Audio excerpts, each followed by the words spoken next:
yan pag may kapayapaan, no?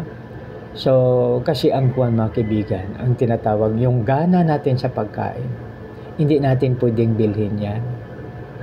Makukuha lang natin yan pag mayroong kapayapaan. Di ba, halimbawa si mami ay magluto ng ulam. Si mami, ang kanyang ingredients, maliban sa binibili nating mga ingredients, no? So, halimbawa, sibuyas, ahos, ahos yung garlic, bawang, ahos, bawang, luya at kung ano pa man, may kamatis. Tapos, pag si mami magluto na mayroong kapayapaan sa tahanan, mayroong pang love na ingredients yun. So, kaya masarap, no? Kasi, mayroong kapayapaan. So, masarap na magkain yung mga bata. No? Sabihin ng bata, ang sarap-sarap naman luto ni mami, dami akong kain. No? Dahil mayroong kapayapaan. Kung halimbawa, mayroong nagtampo, no? Pag walang kapayapaan, kahit anong sarap ng ulam, mga kaibigan, sa tahanan, parang walang ganang kumain yung mga membro ng pamilya, no? Kaya minsan, no, kaya ang isa sa mga rules, no, pag halimbawa nag-aaral tayo sa elementary pa lang, tinuturo na yan, no, na pag tayo ay kumain, dapat masaya po tayo. Di ba, maganda pag masaya tayo habang kumakain. Kasi huwag magkwento ng hindi maganda, kundi lahat ay tinatawag natin na table manners. Yan, di ba? Naalaala ko yung turo sa amin, table manners.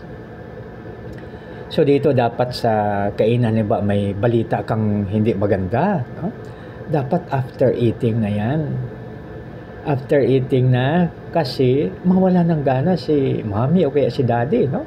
Pag hindi magandang balita ang kanyang marinig, sino kaya may karoon ng gana ng pagkain? Kaya dapat tapusin mo na. Kaya mayroong correct na, may mga timing talaga, may proper time, proper place at saka proper time, no? Kasi pinag-usapan natin yung bili ng ating Panginoon, ang kapayapaan na mula, no? Na hindi mula sa mundo, no? Ang iiwan ko sa inyo. So ang explanation pa nga dyan ay sa malalim na Tagalog, no? Kapayapaan na hindi masayod at kapayapaan na hindi malirip, no? Di ba napakaganda pag ano? So yan sa family, mga kaibigan, no? So pag halimbawa may dapat table manners ayusin, tapos yung mga roles pa sa ano, no? Siyempre kalinisan. So yan. So tapos yung siyempre yung mga bata may mga assignment na yan, no? So, kasi alam mo noon, mga kaibigan, sa akin na naranasan ko na 5 years pa lang ako, no? 5 years pa lang. Nag-ano na ng araro, nagpa-practice na, no? Kasi siyempre yung hanap buhay ng tatay ko ay farmer. So siyempre bata pa, dapat ano mo yan.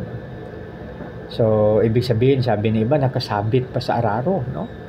Kasi yun ang hanap buhay. So ibig sabihin yung doon, mga kaibigan, bigyan din natin yung kapayapaan. So yan, no? So sa tahanan, no? Pag clean and orderly, so ibig sabihin mayroong kapayapaan, yung pagkain masarap, malayo ang sakit pag mayroong kapayapaan, no? So bakit po, no? Dahil pag halimbawa ma-stress ka, isa ito sa dahilan ng sakit. Kaya dapat palaging may kapayapaan, mayroong love, no? So paano po ang batayan para ang kapayapaan ay maano natin, no, sa ating tahanan? Siyempre i-filter natin, gawin natin yung Jesus filter, no? Love filter. I-filter natin ng Christ love. So yan, ibig sabihin na ibase natin doon, no? So pag yan po ang gagawin natin, maganda, no? Bakit po, no?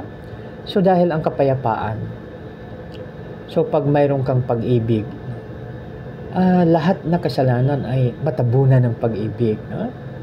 So di ba halimbawa, ang iyong anak ay, ang paborito mong anak halimbawa nakabasag ng pinggan, o anak, ano, nasugatan ka ba?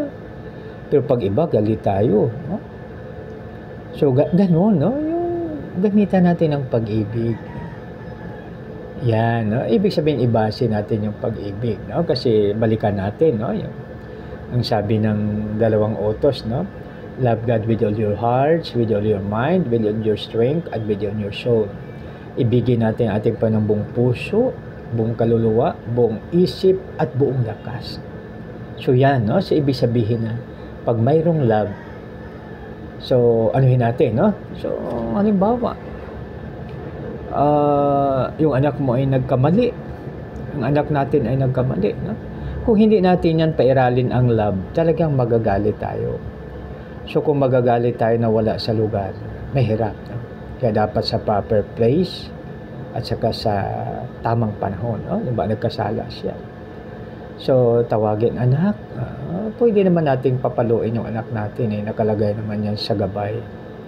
Moral na gabay, no? Paluin natin, subalit anak, pinalo ko yung puwit mo dahil mali yung ginawa mo, no? Tapos basahan siya ng isang verses, no? Di ba? No? Yan, pagbasahan siya ng isang verse or whatsoever, napakaganda, no?